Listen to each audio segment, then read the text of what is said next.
Alright, hey everybody. Welcome back to the channel. If you're new here, I haven't done one of these videos in a long time where I'm talking to you guys and speaking my thoughts while I draw. So I record the video after I do the drawing so I can, speak. I can't do two things at once. Pretty terrible at that.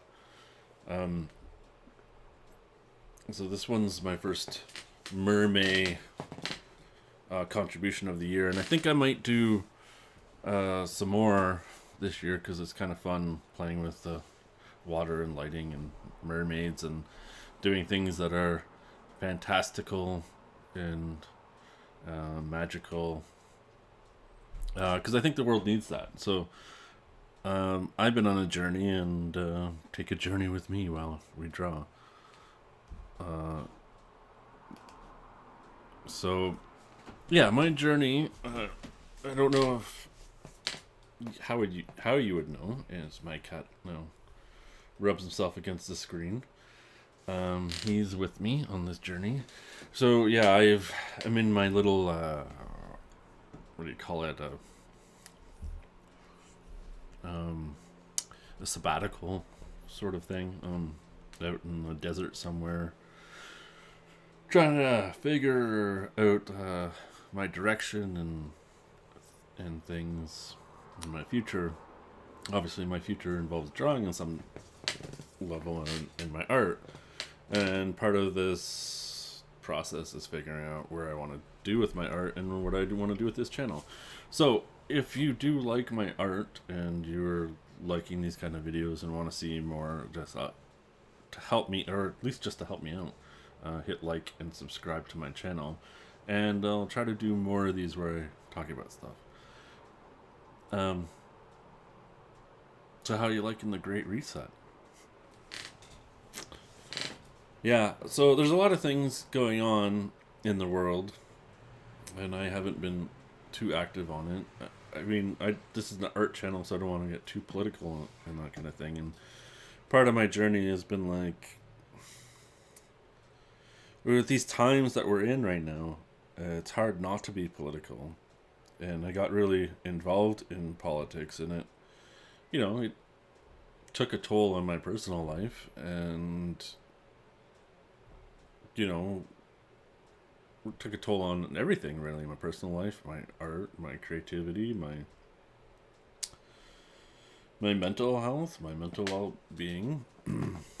Like, I wasn't going crazy or anything, but it took a toll.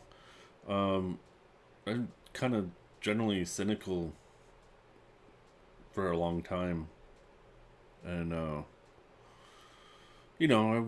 had a low overall feeling of humanity and civilization, and what's been going on lately didn't add to that for certainly. And I wouldn't say I have a necessarily better view of humanity and civilization now. I believe it's my reading of people in general and in society and what's going on was accurate. But so, like, in my art, I try to focus on, like, I'm trying to really getting into having a style and having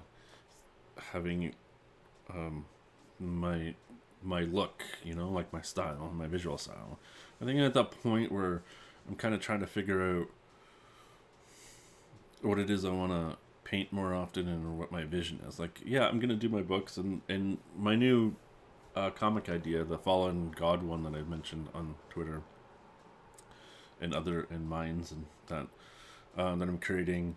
It's kind of gonna be like I'm using the story of my little escapade here in my tribulations in life to kind of create a story that echoes that, when the fallen god is kind of down on it himself and given up on humanity and lets humanity kind of run amok, sort of like what we're seeing right now in society. Like, if a god was kind of like holding things together, and then had something happen and he decided not to give a damn anymore, what would happen? And then his journey would be to find some hope and reason to, come back and fulfill his kind of destiny. That's sort of the spiritual hero's journey thing that I think we go through when we go through life altering changes and tribulations. And it can be rough at times, and it can be really rough. It can be painful, but it's there to, you can either give into that, and this is kind of broader scope of things on society and what's going on politically. And you can give into the hate, the fear, the disappointment, the rejection, the heartbreak, the cynicism, and the resentment of what's going on. Like with the woke and the fascism. And, I'm in the desert somewhere in neo-fascist Canada where our rights to freely move around, even within our own province, have been recently diminished. And yeah, it's to not give into that. And that's kind of the message that I wanted to say to that. I mean, it's very tempting, and sometimes it's hard through the resentment, the cynicism, and the reaction to, like, what better word to say than evil kind of coming after you overtly in basically ways, is to not give into that and, like, not lose hope. Now, you don't want to have a fool's hope. I don't think I would ever subscribe to giving a fool's hope and just wishing and hoping everything goes away and not doing anything. But there's got to be a positivity to it. There's got to be a learning process from your own demoralization, right? The key is that when someone's trying to divide and conquer you, the key is to demoralize you. And my cat's gonna go on here. You want to say hi? Come here, say hi. He's gonna scratch the hell out of me. Say hi. Okay. The goal is to demoralize you, and you can't let that happen no matter what happens. If you become totally living in a fascist state where all your rights are trampled on anything, there's only one thing that any government can't take from you, and that's, like, what's up here, what's inside of you. They can't take that away. You may not be able to express it in public and freely, but at least that's inside of you. That hope, that determinism, that light, that spiritual light. Like, you cannot let that be squashed out. And that's in the end case. You can't let that in. We're not in the end stage yet. There's still some hope that this can be turned around, and cooler heads could prevail, or the good guys can still win. I believe the good guys will win in the end. I'd say prefer sooner than later, but it's also potentially that the West and civilization and humanity needs to learn kind of a lesson through. So, like, say you go through a big breakup, a divorce, or something like that. You really have to kind of get that pain, and that your whole world is kind of like shattered. Your vision of the future is shattered, and you have to kind of take stock of your life and who you are, and reevaluate a whole bunch of things, and then you have to look towards the future. Maybe society needs to do that. And we're living in a postmodern world, and the postmodern world can't last. It cannot last. It's not sustainable. It's a parasitic philosophy and art form. Speaking of art form, like, one of the reasons why I want to do my art, and my vision would be to create fantastical, magical, or beautiful things, was to counter that postmodernism that I despise so much. So,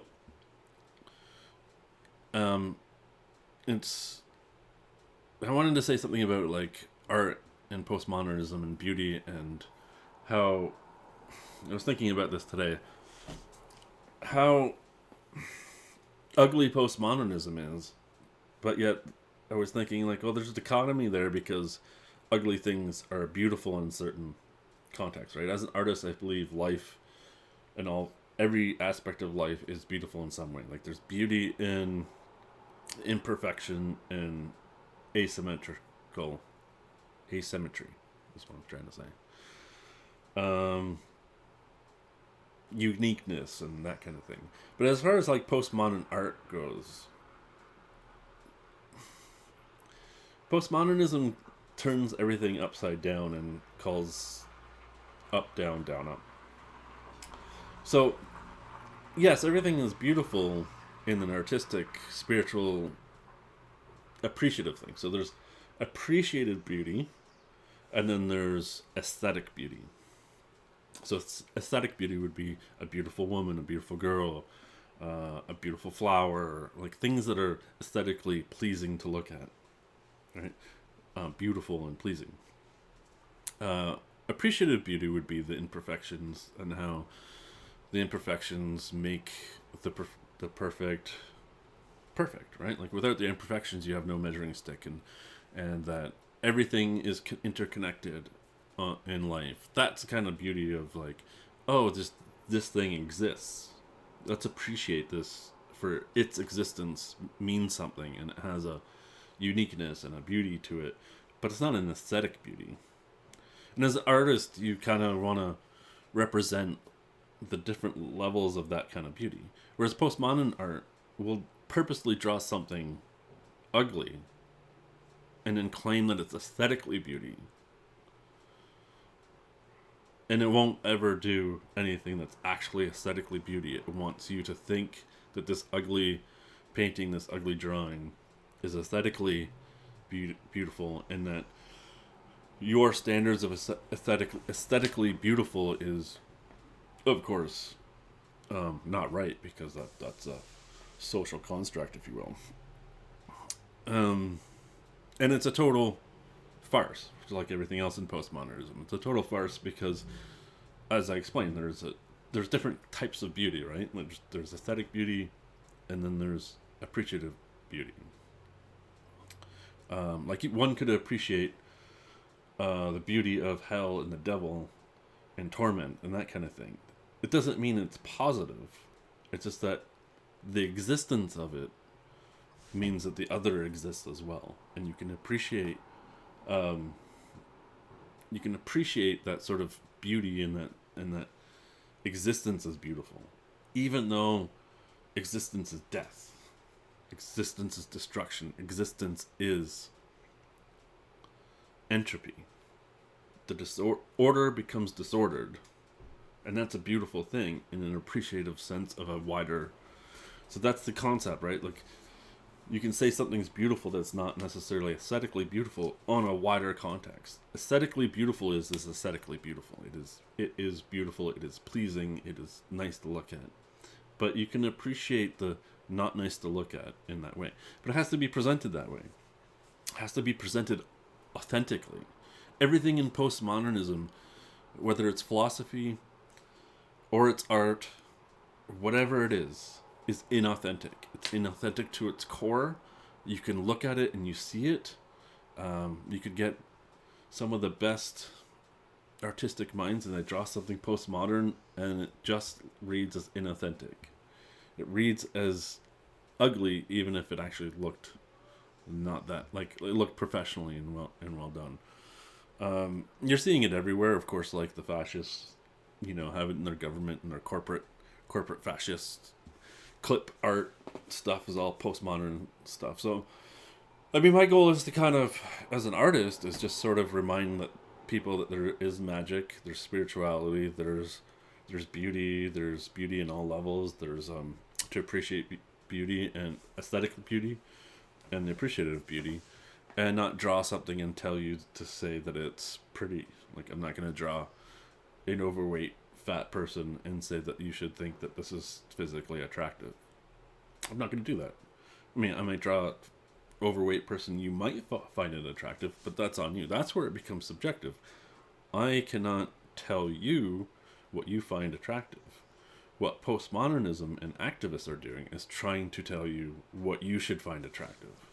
It's a social construct, so we're going to tell you that your subjective experience is wrong because society told you it was this way, but we're going to tell you to do that, which is just society telling you to think differently. Nobody makes that connection, apparently. It's a bit ridiculous. So, anyways, I wanted to do something not too long and just kind of ramble on while I do some drawing here, and wanted to kind of get those thoughts out of my head, say hi, get back into the swing of things of hopefully maybe doing a video once a week again like this. If you like this sort of thing. Yeah, so I don't know, like, I know that some people that follow me don't necessarily know anything about art, so I'm kind of in that zone of I want to show off my art, I sort of want to talk about a broader context of things. But yeah, I'm gonna maybe focus more on the art in the future. We'll see. I use these as kind of like what's on my mind, what's going on while I'm drawing, because a lot of my painting comes from either escaping what's going on. It's sort of my art is a very like when I'm painting and drawing, I do it's like meditating, right? It's my version of meditating. I've tried meditation before, and I could never really get into that flow state. When I'm painting and drawing, I get into that flow state where everything else kind of fades away, and I just focus on this. And so I'm really enjoying painting, but I'm trying to enjoy it a lot more. Like, for a long time, I've just been kind of studying and working at my craft, and I'm in this zone now after my journey, as I told you, because I want to push my style. I want to kind of have fun with it. I want to not care about what people think about it. I want to just play, and I feel like I have sort of the basics down. You know, I think I have enough basics that I could probably teach basic art to people. I'm sort of getting the lighting and textures and trying to feel good about my proportions on humans. I kind of want to get into more like landscape. I have a lot of stuff that I want to do. Having the time and the energy to do it all, because even though I'm kind of in the flow state in the zone, you know, you spend 4 hours on one piece and then 4 hours on another piece. You know, it can drain you, and yeah, you might have the night that you could work on, but you drain. Like, you can only do so much creative work in a day, no matter how much you want to do. So yeah, I want to kind of play around, and so if you're here for my art and you're watching this for the first time because you like this mermaid piece, I'm kind of in an exploratory phase where I want to have a lot of fun, and I didn't have a lot of fun with my art before, I think, because I was a little focused on making it look right and making it look how it's supposed to look. And there's an element of that. You want to have your basic skills as an artist. You want to be able to draw a person, have it look like a person, have the right proportions, have that. And then once you do that, then you can kind of like play with, you know, exaggerating things and whatnot, and being experimental. I think for me, if you're like a young artist, or you watch this video or something, or you're interested in it, or you're kind of have a hobby, for me, I learned, and part of this was through this process of me being on this little sabbatical and inward journey to rediscover myself, was that I like to kind of imagine that I'm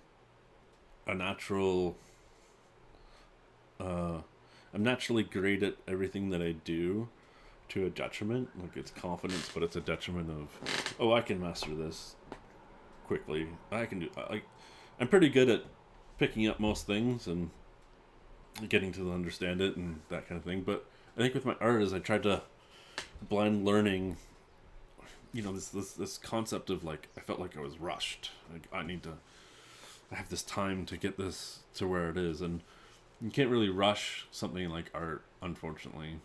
You gotta kind of just put in the work and the time, and you just gotta, you gotta let it happen, and you can't let,